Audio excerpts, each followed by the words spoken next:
Today on Callout, Kent Harrison Search and Rescue go out on a limb to rescue a paraglider. Bridle falls, the drop is pretty much vertical, so if they're stuck in a tree, then it can be a real problem getting to the bottom of the tree. And later, helicopters and their pilots prove that they are extremely valuable assets to ground search and rescue teams. The old days, it was do-gooders in a pickup truck with a stretcher. Nowadays, it's a helicopter and some very high-tech equipment.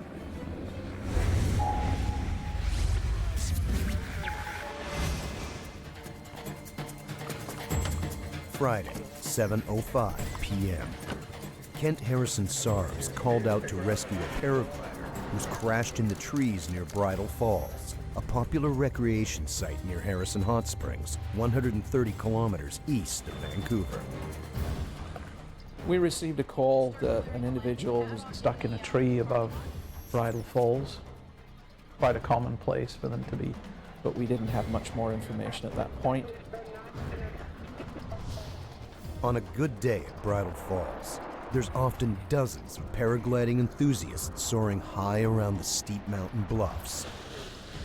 Paragliders take off from launch sites on the mountains, using thermals and wind currents to stay aloft for hours at a time. And at some point, Mother Nature puts them all to the test. Today, Laura Ormek's turn. Laura, a paragliding aficionado from nearby South Surrey, has crashed in the forest and at this moment is teetering some 30 meters off the ground atop a 200-year-old cedar tree. Kent Harrison Search and Rescue arrive and set up their command vehicle near the paraglider landing zone below Bridle Falls. They anticipate a difficult rescue. It's a challenge in this area because Bridle Falls, the drop is pretty much vertical from where they launch from, so if they're stuck in a tree, then it can be a real problem getting to the bottom of the tree. Although the bright yellow and orange paraglider wing and chute can easily be seen at a distance from the staging area, finding its exact location within the heavily forested mountainside is a real challenge. In a densely wooded area with quite a steep slope, the most difficult part is just simply finding the tree. Because once you're in the bush, it's sometimes hard to actually see the paraglider in the tree because the canopy is too thick. Luckily, Laura's paragliding friends had seen the crash and are maintaining communications with her via handheld radios, standard equipment for many in this sport. The friends have located Laura and have returned to escort the rescue teams to her. Also on site is Scott Borley, a contract professional arborist who will assist Kent Harrison with the mission. They make their way down a steep embankment and into the woods. Meanwhile, Laura has harnessed herself to the tree and is waiting patiently for rescue, amusing herself with a video diary of this awkward situation. Okay, this is me stuck in a tree. Here's a view from my tree. I am just waiting on search and rescue at the moment, who are on their way.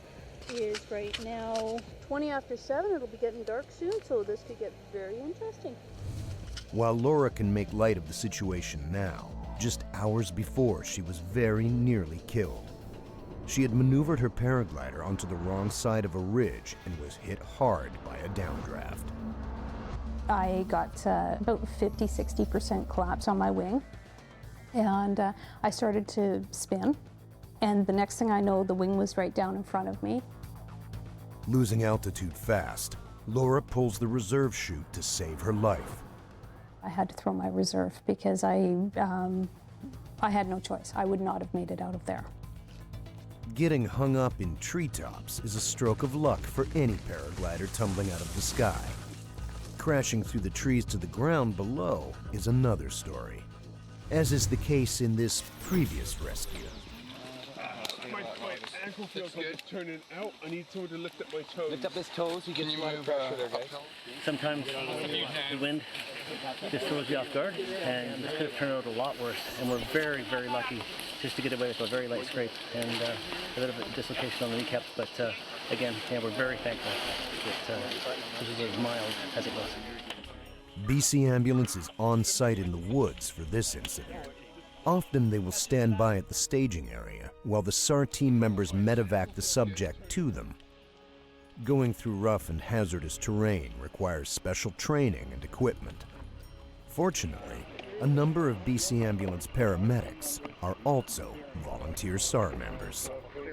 Quite often we'll have either an off-duty paramedic on our team or somebody with advanced first aid who can do a primary assessment and make sure everything's okay. And we'll then relay that information to the paramedics. Hello? Okay, I'm hearing voices. Oh, there's people. I'm up here! 8:30 p.m. The SAR team arrives at the site and begins to set up to extract Laura from the tree. She was in good spirits, and she had a radio with her, so we could talk to her the entire time. As the team briefs Laura on the plan, Scott heads up the tree. Scott will clear a path through the branches for the rope system that will follow. Darkness begins to set in as Scott gets close to where Laura is perched. Made visual contact with her just to reassure her that I was coming up the tree, gave her my name. She asked me to stop just below her so she could take a picture with her own camera. So she was good. He made it look very easy. He definitely was in charge of what he was doing. We've accessed the subject and rigged an anchor point. We're Attached the pulley system, ran the ropes down to her, attached them to her. Let the SAR team know that she was attached. With Scott in position and the rope system in place, the rescue plan hits a snag. Quite often, the biggest challenge is to convince the person in the paraglider to actually release their harness and let the rope system bring them down. Laura, despite being accustomed to flying thousands of meters above the ground, is, oddly enough, afraid of heights. I still cannot go on a balcony. I get in a high-rise, 3rd floor, I get all wobbly-kneed. I'm just afraid of heights, but I think it's control. You know, when you're flying, you've got the controls, and it's a little different. With some gentle reassurance from Scott that the rope system will support her, Laura puts her fears aside and cuts herself loose from the tree. When the arborist clips our rope system into the paraglider, in this case Laura, we then do a controlled descent. And usually at some point the paraglider will yell at us to say whether we're going too fast or whether they're uncomfortable with it. We have to be watching them. If they have to negotiate around branches, obviously we have to slow down for them. So we take it nice and easy.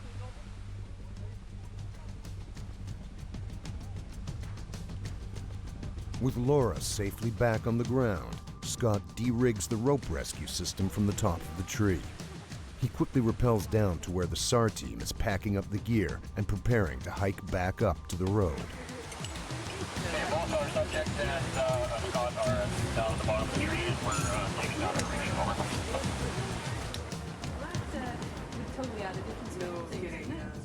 Back at the staging area, Laura and the SAR team debrief after a successful mission. Laura's rescue was fairly straightforward because she was not injured. Rescuing a seriously injured paraglider stuck high up in a tree is a whole other story. Fortunately, so far, we've had very few serious injuries where paragliders have been hung up in the tree with injuries. We have a plan for it, but it has a certain element of risk to it.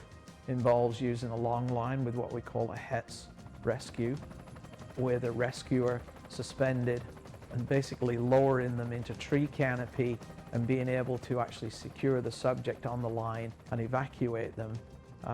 If we have to do that, that's going to be a fairly tricky maneuver. Clear. Fortunately, Laura made it through her crash without injury, and she hasn't let the experience taint her love of paragliding. She's back out there flying high and well away from the trees. When I'm flying, it's amazing. You've got a mountain range behind you and you lift up and you can look over that range and see what's behind it. And that's always one of my favorite things. Now, helicopters and their pilots prove that they are extremely valuable assets to ground search and rescue teams. The old days, it was do-gooders in a pickup truck with a stretcher. Nowadays, it's a helicopter and some very high-tech equipment.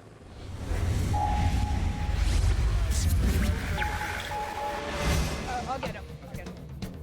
Thursday, 6:30 p.m. Penticton Search and Rescue are called out to the Skaha Bluffs just outside of town. A rock climber has fallen off the cliff face. She is seriously injured and in need of evacuation. But the team cannot risk further injury to the subject by moving her down the steep, rocky trail on a single-wheeled stretcher. They have two options. One, use a rope system to lower the injured climber down the embankment, then carry her 50 meters through the woods to the ambulance. But that would take time to set up, and they're losing daylight.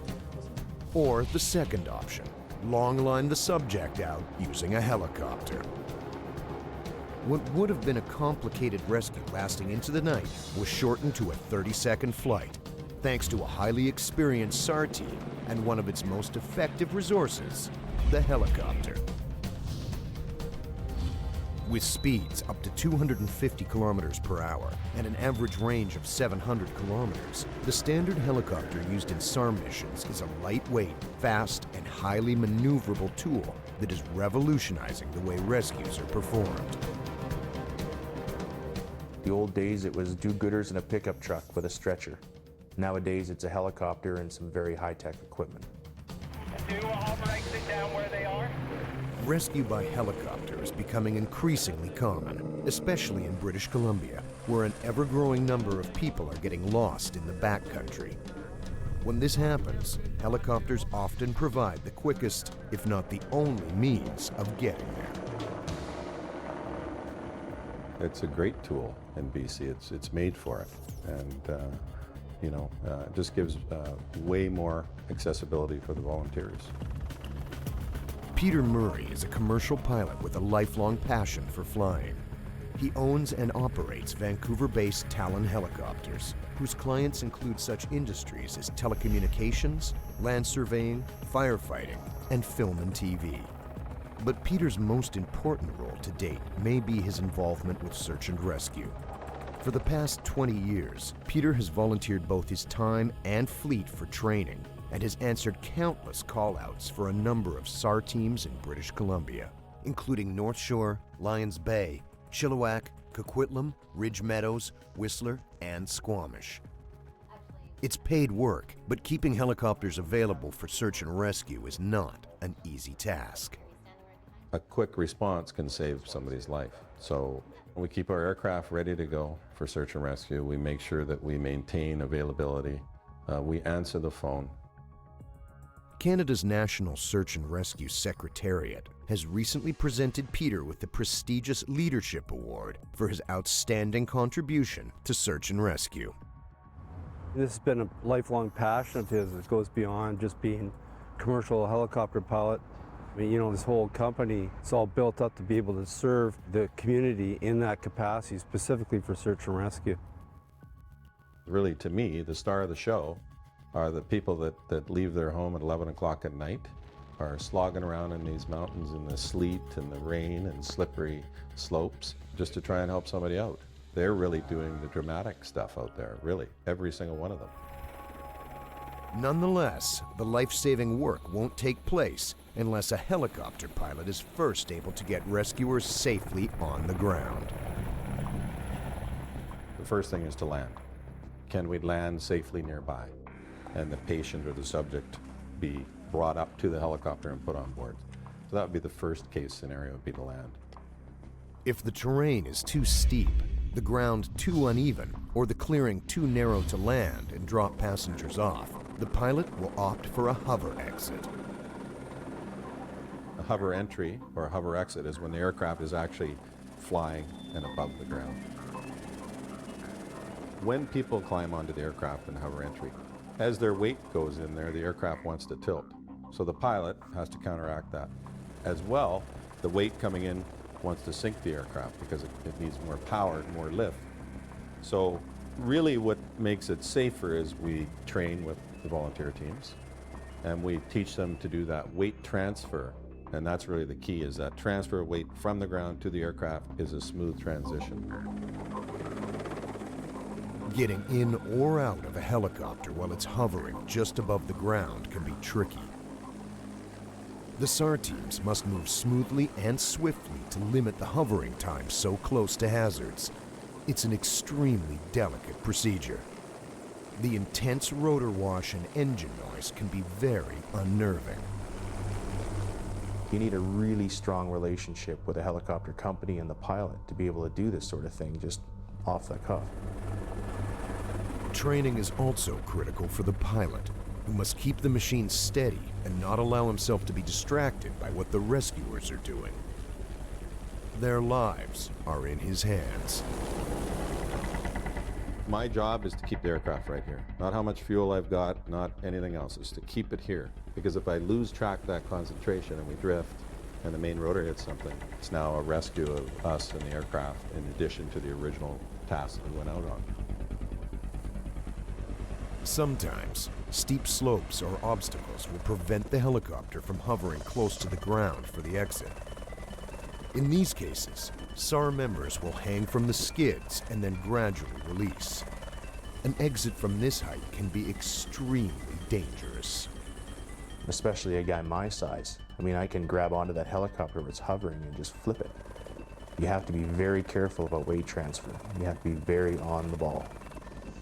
But with the right training, it's an effective way to deploy. During a rescue, there's an order of priority in terms of helicopter exit and entry. On a task or a call, the routine is land if we can, hover exit is next, or entry.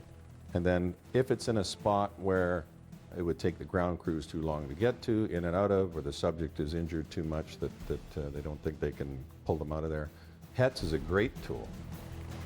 HETS refers to Human External Transport System and is also known as sling rescue or long lining.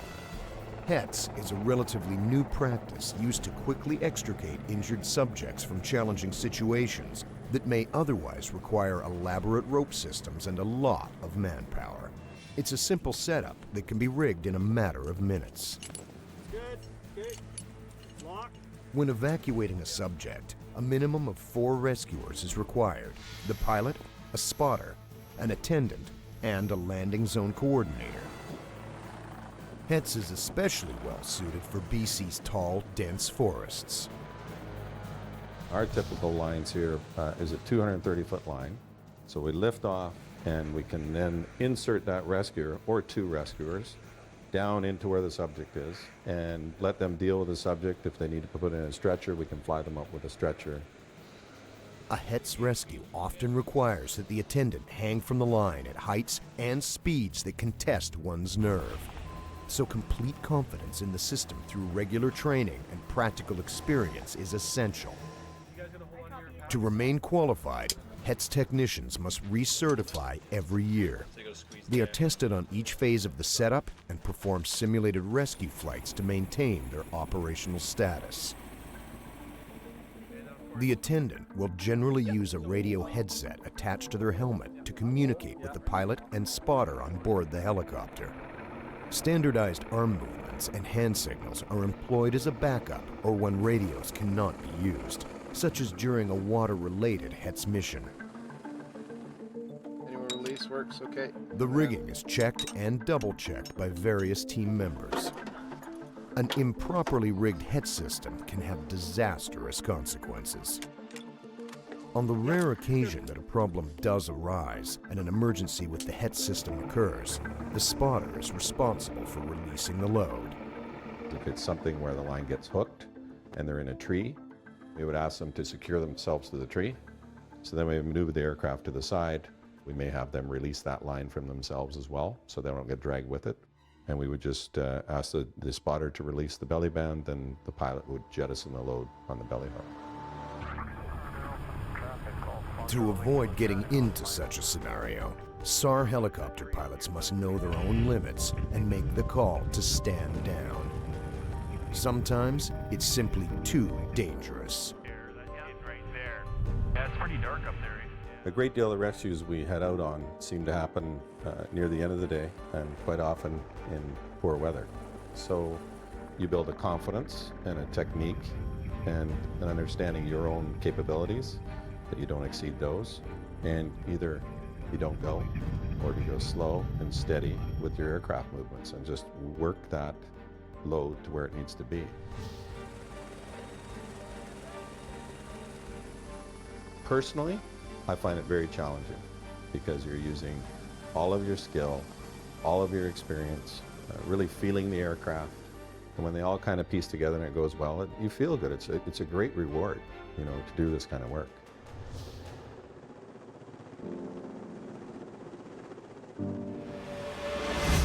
Callout Search and Rescue features real stories filmed live by search and rescue teams during actual missions. Find out more at calloutsar.tv.